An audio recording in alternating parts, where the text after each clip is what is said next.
What is going on, YouTube? I have missed you guys terribly. I am back with another video today, and we are going to be taking a look at a fantastic Android game called Dungeon Maker.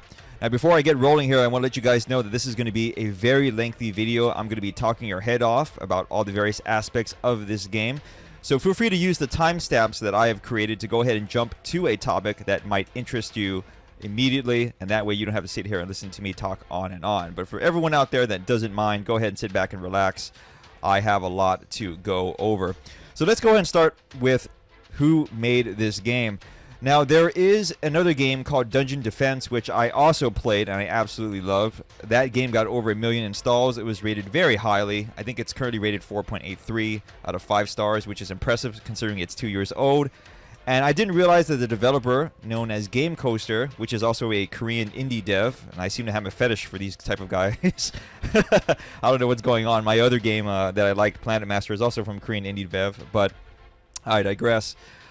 They basically made a new game, and I did not know that they made a new game. So I'm going to go ahead and do my best to go and spread the love and let other people know about it. And that's what you see in front of us today. Now, this game was released on March 3rd in 2018. It's gotten over 50,000 installs already, and a lot of people also have enjoyed it. But there hasn't been a definitive English overview of the game, at least a video for it. So that's where I'm going to go and step in and walk you guys through this basic tutorial. And I'm going to go ahead and cover everything except an actual strategy, in which I'll be doing in a separate video. In that video, I will be playing the game to level 100, or day 100, I should say. And then that way you guys can go ahead and get a feel of how to reach that and break the first milestone, because getting to 100 is really just the first step. But we'll go ahead and cross that road when we have the time to do so. So let's go ahead and show you all of the little options here on the main menu. You're greeted with this very cute picture of 4 of the dungeon lords, I should say the lovely dungeon ladies in the game, looking over the tabletop. It's kind of like they're planning their strategy. On the bottom right hand side, you can see a globe with a little speech bubble. If you go ahead and click on that, that's going to show you the game's available languages. So you can go ahead and play this game in Chinese Simplified, Chinese Traditional, Korean, Japanese, as well as English. And of course, we are English speakers.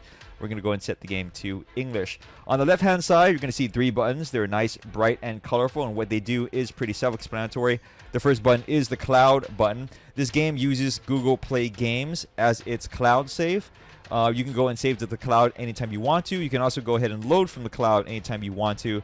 But I wanted to let you guys know that this game is entirely offline. You do not need to be connected in order to play the game. Okay, so in other words, it might give you a warning saying that, oh, the game is not connected to the cloud. You would not be able to save to the cloud when you launch it, but you can go ahead and play it offline. Okay, it's just a warning, letting you guys know that if you happen to delete the game or uninstall it, all your progress is going to be lost, as well as any in-app purchases, if you decided to buy them, were saved on the device, and that can be very frustrating. So that's why they give you that warning. But nonetheless, you can play it offline. You do not need to be connected to the internet.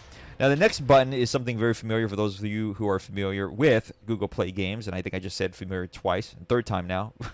But anyway, this will just allow you to see the various dungeon lords and their high-ranking scores from people across the globe. I won't go into this too much because, like I said, if you're familiar with the way leaderboards work in Google Play Games, you've seen it before, so that's what that button is for.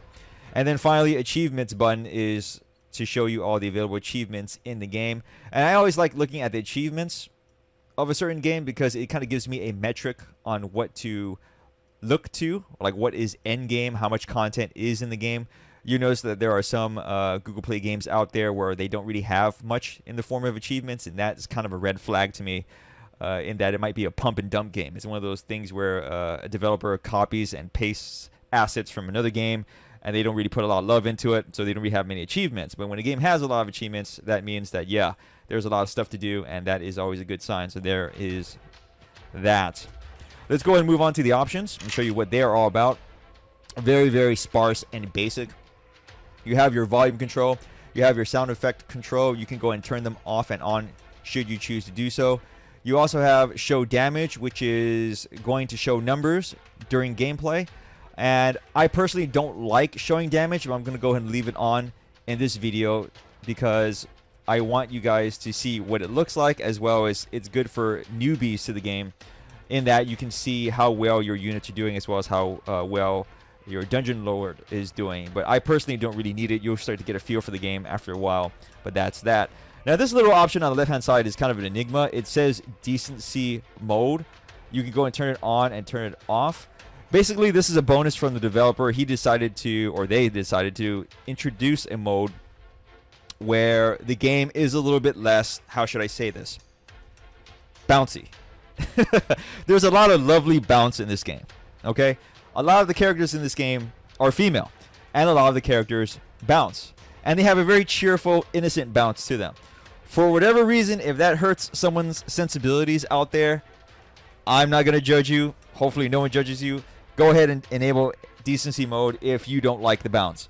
For the rest of us out there, I don't think we mind the bounce. I certainly don't mind the bounce. That's what that mode is all about. Let's go ahead and move on, okay? I don't want to quit the game. Let's just go and exit that. So let's move on to the index. And what this is this is your game's encyclopedia. It basically shows you all the things that you have unlocked so far in the game in terms of what you have seen, okay? And that's that. You can go and look through it. You can go and click on it and see all the various descriptions of the various unlocks you've had so far in the game. It's very useful if you're a min-maxer, in which you will be as you get deeper and deeper into the game. But for starters, it's just kind of a nice little glossary to show you all the different little things that you have unlocked. Okay, so I'll let you guys explore that when you have the chance to do so. Now, the big glaring thing in the room is the Abyss shop. Let's go ahead and check it out. But before I do so, I want to let you guys know that this game is already a premium game. It is not a freemium game. So what does that mean? That means that you do actually have to purchase this game before you get to play it. Now, at the time of this video's creation, it is available for $2.99 US, which is a very respectable price, on the English-speaking Android store. It might go on sale, it might not, I don't know. That's up to the developer in the future.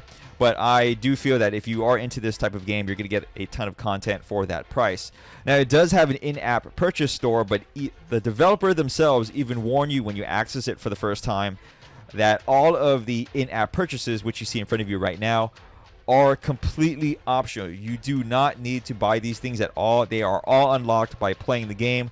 However, there are some folks out there that, you know, they have a little bit more disposable income and they just want everything unlocked from the get-go. If you're that type of person, by all means, feel free to check out the Abyss shop and feel free to check out the Forbidden shop. The developers will love you all the same because that does go ahead and help their development fund. But for the rest of us out there, you can unlock everything using Devil Stones or Rebirth Stones that you see here in the form of booster packs. Okay, once again, you can earn these inside the game. Now, if you click on the little magnifying glass, it will show you all of the unlockables that you have bought so far and the ones that you have not. For example, you notice that this Monster Succession Up unlockable, I have 1 of 4.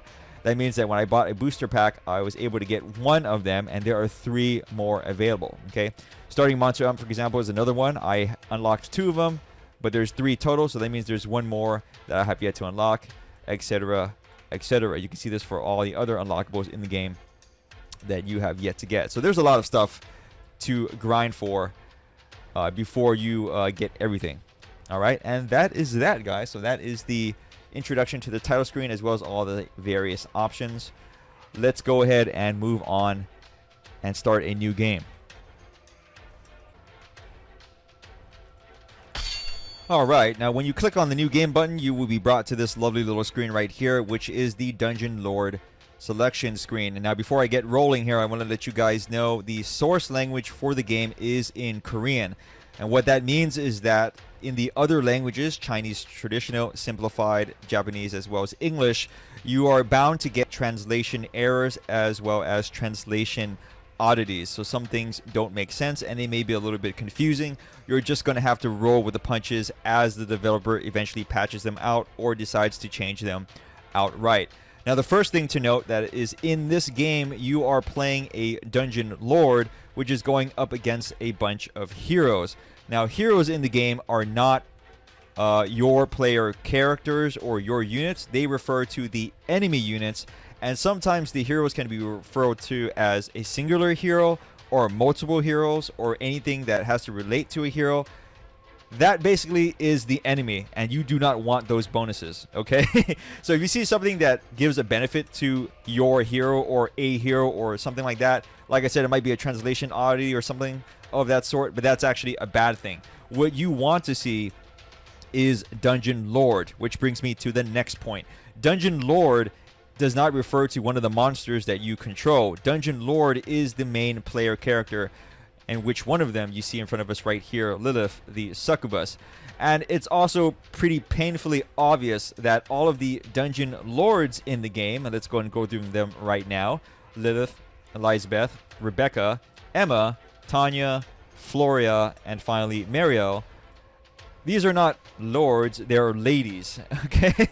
So, once again, a little bit of a translation oddity, all right? Your main dungeon lady or mistress or whatever you want to refer to her as, that's the dungeon lord, not a unit that you control per se, but the main player character. The units that you control in your dungeon are monsters. So, are you confused yet? Did you already get confused with that explanation? I hope not. All right, like I said, there are a couple of translation errors, and some things are even straight out not translated. You'll just see Korean text. Give it some time. This is build 10062. I'm sure that as it progresses over the months and upcoming years, those will get patched out. All right, so back to the Dungeon Lord selection screen. So there are 7 Dungeon Lords in this game. They all have their own unique abilities. They all have their own modifiers. And more importantly, they all have their playstyles. In other words, they all have their pros and cons. Which one you like is purely an aesthetic choice. And it also might be a playstyle choice. But at the beginning of the game, before you unlock the other Dungeon Lords, you only have access to 2 of them, in the form of Lilith the succubus as well as Elizabeth the vampire queen. Okay, I personally believe that Elizabeth is the better starter unit. As a matter of fact, you can see I've already maxed her out. She is level 10. But it's up to you if you want to go ahead and start off with Lilith the succubus. I think she is a little bit harder to play because Elizabeth is a vampire queen after all, and her ability does allow her to draw life from enemy units, as well as her abilities allow her to draw life from enemy units, but to each their own. As you unlock other units, they will all start at level 1. Now, Rebecca is my most recent unlock.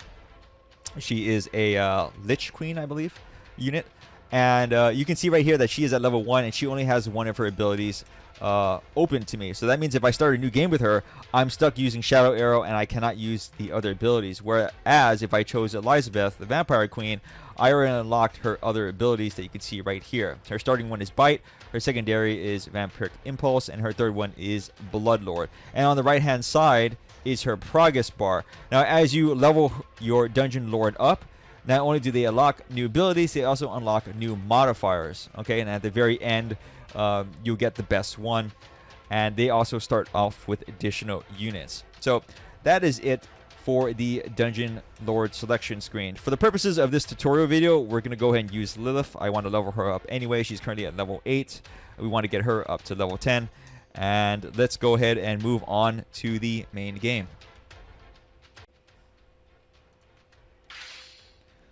Alright, so let's go ahead and click on the battle card and let's begin. Now I've gone ahead and lowered the volume for this particular segment because it's going to be too distracting if you hear all of the noises in the background. And I also froze it intentionally to show you the beginning of a battle. So on the upper right hand corner, whenever you click on a battle card, you have a time modifier. Okay, and this will actually accelerate the game from frozen to half speed to full speed to finally double speed. I'm not sure if there are any additional time modifiers, if you can unlock them later on, like 3 times speed or 5 times speed or even 10 times speed. I'm not sure of that, but by default, like I said, you start off with the ones that I just mentioned. Now you notice that our first hero unit in the game has appeared, and it's coming in from the right hand center side as I had mentioned. And let's just go ahead and increase the speed to show you her movements. Okay, now she went straight into this tile right here, which has monsters on it, and they automatically began fighting. Okay, now any monsters that reach the Dungeon Lord room, you'll notice that the Dungeon Lord will automatically begin combat. Okay, and she's automatically fighting. Now on the bottom right hand side are your abilities, in which that you can use with mana, which is on the bottom left hand side. And you get mana by fighting. So in other words, if your monster units are engaging heroes, you will go ahead and get mana. Or if your own Dungeon Lord herself is fighting, she will also build up mana. Okay, so let me just go and click on this whip, for example. Too late. My Medusa girl took care of her. And we beat the first map. So you'll go ahead and get a battle result with these little bars at the bottom of the portraits of the monsters, showing you how much experience they got. And it also show you how much experience your facility got. Now, for those of you who are curious, all of your monsters get experience equally. It does not matter if they were in the battle or not.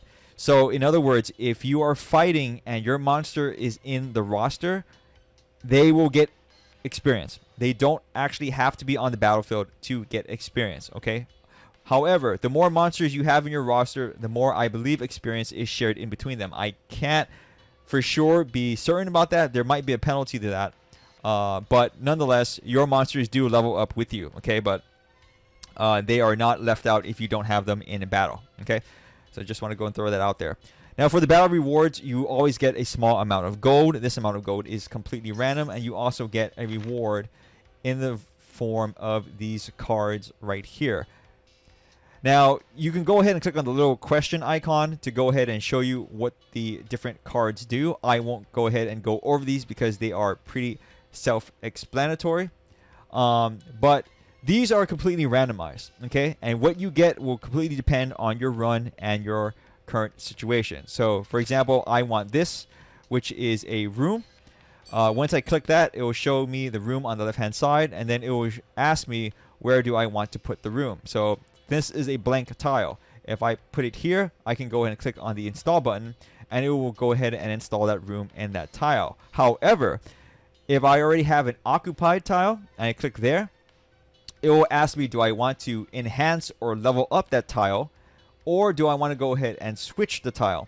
I also want to let you guys know that if you switch the tile, you actually do not lose all of your experience on that tile. If you switch the tile, you'll get a penalty to the overall experience of the room, but you will still get some experience. So what do I mean by that? Now, these are both battle rooms, as you can see right here.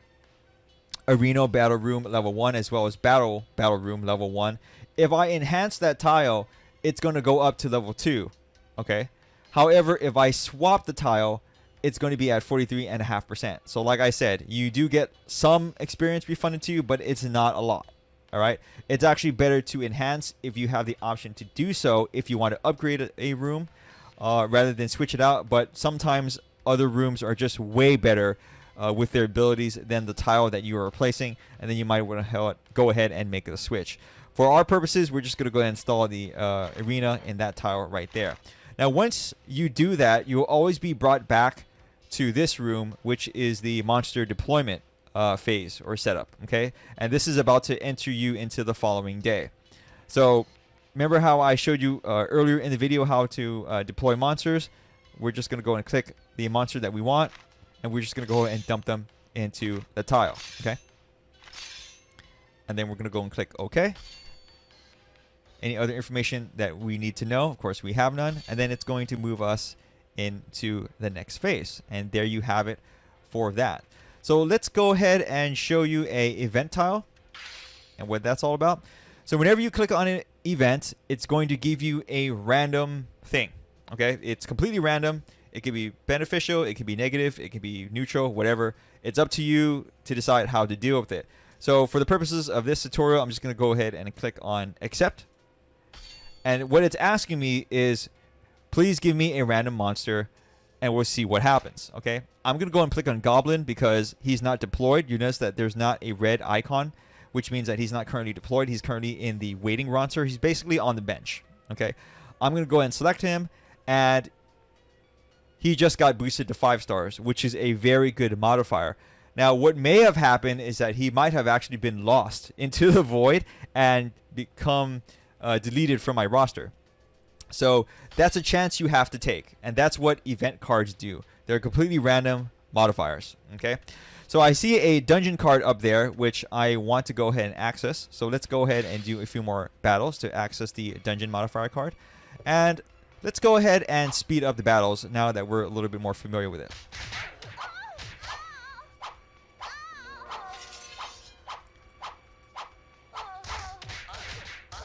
Okay, so all the enemies have been defeated. Once again, a result screen. We're going to go and take our gold, we're going to go ahead and choose our rewards. I'm going to go ahead and choose another room. And then we're going to go back to the deployment screen. I'm going to deploy my monster, and we're going to go on to the next day. Another battle. Let's just go ahead and speed this one up.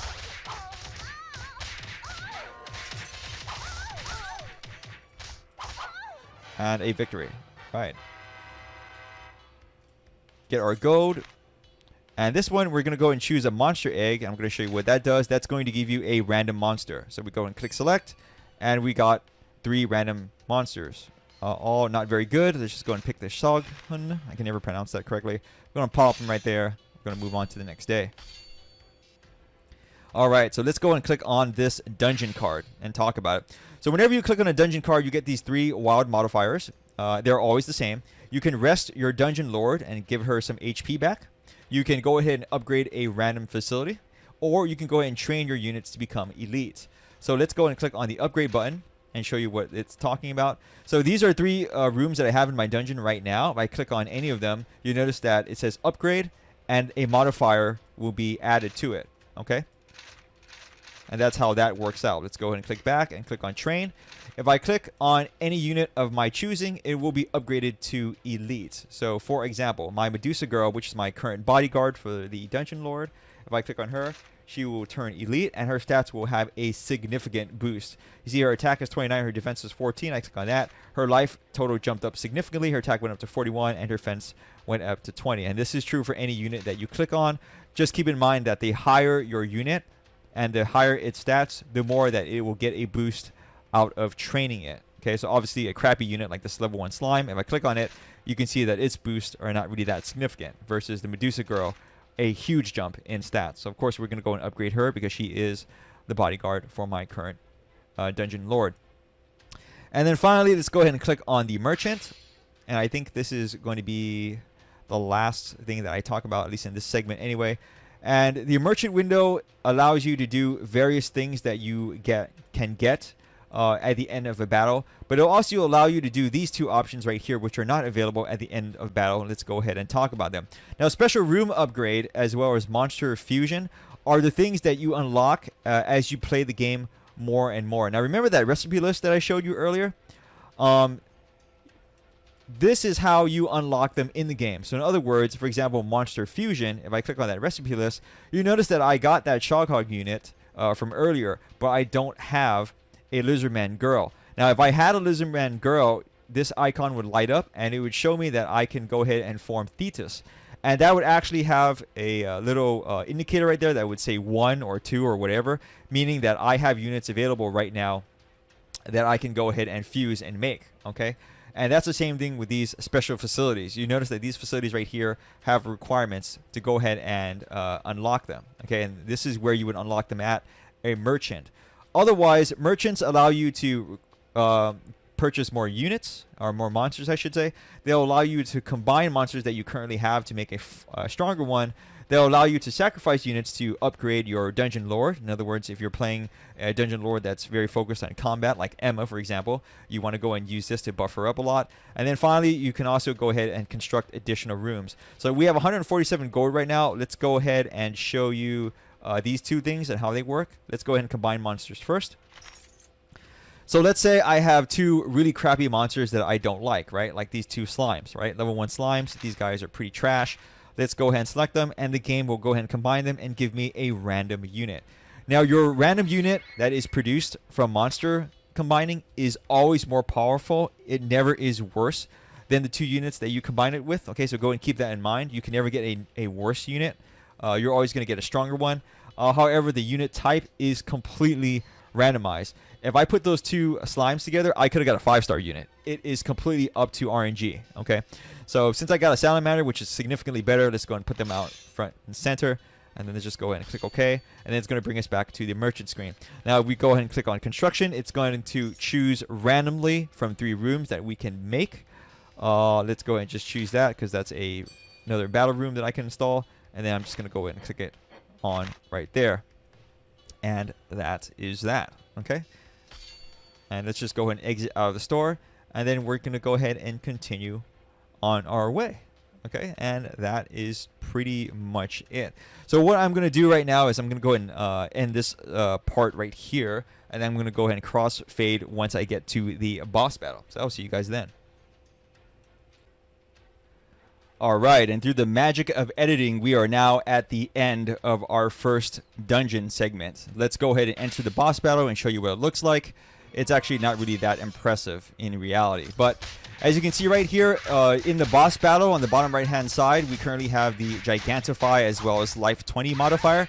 What that means is that all enemies that enter the dungeon will go ahead and get those benefits. So of course, it's going to be a lot more difficult than your standard battle. But because this is the first dungeon segment, it is very easy for us to go ahead and beat. So let's just go ahead and use Lilith here to whip this very sexy farmer girl. And then we're going to go ahead and beat it. All right. So the reason why I wanted to record this last segment and go ahead and end the video here is that every time you enter a boss room, which you get at every 20 levels, so go ahead and see where my mouse is pointing at. This is day 20. You always get a rare relic. Okay, so let's go and get our gold, and then let's go ahead and click on our rare relic.